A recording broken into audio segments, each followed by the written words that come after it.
नोटिसीचा कालावधी संपताच कोणत्याही परिस्थितीत अतिक्रमण काढणारच, सुहास जगताप. कोपरगाव शहर व उपनगरांमध्ये वाढलेल्या अतिक्रमणबाबत कोपरगाव नगर परिषदेकडून गेल्या काही दिवसांपासून विविध ठिकाणची रस्त्यांची मोजणी व तसेच रस्त्यावर अनधिकृत असलेले अतिक्रमणे याबाबत मोजमाप करून त्या ठिकाणी लाल रंगाच्या खुणा मारण्यात आलेल्या आहेत. याबाबत नागरिकांमध्ये व व्यावसायिकांमध्ये मोठ्या प्रमाणात अस्वस्थता पसरली आहे. अनेक जण विविध प्रकारच्या विनंती वजा याचना करताना देखील दिसून येत आहे.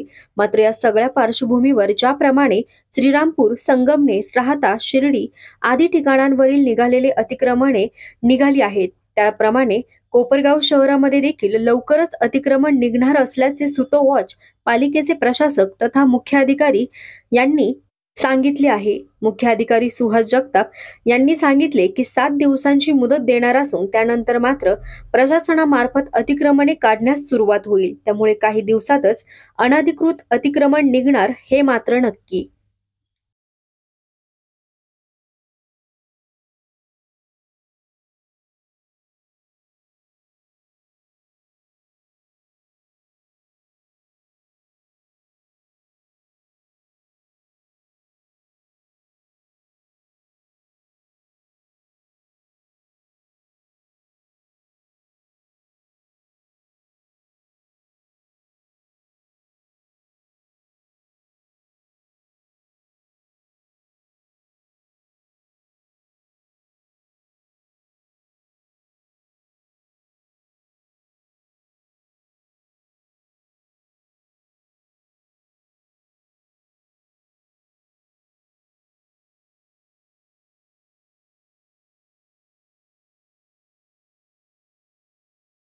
तर गेल्या अनेक दिवसांपासून कोपरगाव शहरामध्ये चर्चा आहे की अतिक्रमण मोहीम राबवण्यात येणार. कधीपासून ही मोहीम राबवण्यात येणार आहे आणि कोणकोणत्या ठिकाणचे अतिक्रमण काढण्यात येणार आहे, कोणत्या स्वरूपाचे अतिक्रमण काढण्यात येणार आहे?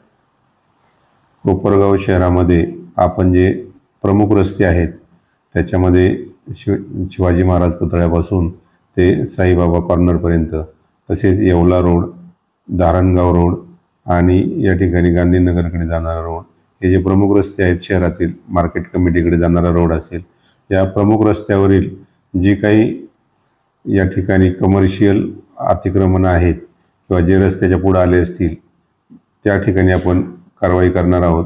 आमच्या अतिक्रमण निर्मूलन विभागाने आपल्या पथकामार्फत सर्वे केलेला आहे. आपण सर्वे झाल्यानंतर या ठिकाणी 7 दिवसाची नोटीस संबंधित आस्थापनाधारकांना देणार आहोत आणि नोटीसची मुदतीमध्ये त्यांनी जर स्वतःहून या ठिकाणी अतिक्रमण काढून घेतलं नाही तर नगरपालिका मुदत संपल्यानंतर तात्काळ त्यांच्यावरती कारवाई करणार आहे आणि रस्ते जे आहेत ते अतिक्रमण मुक्त करणार आहोत. सर, अनेकांना प्रश्न पडलाय कोणत्या तारखेला ही कारवाई होईल, काय सांगा?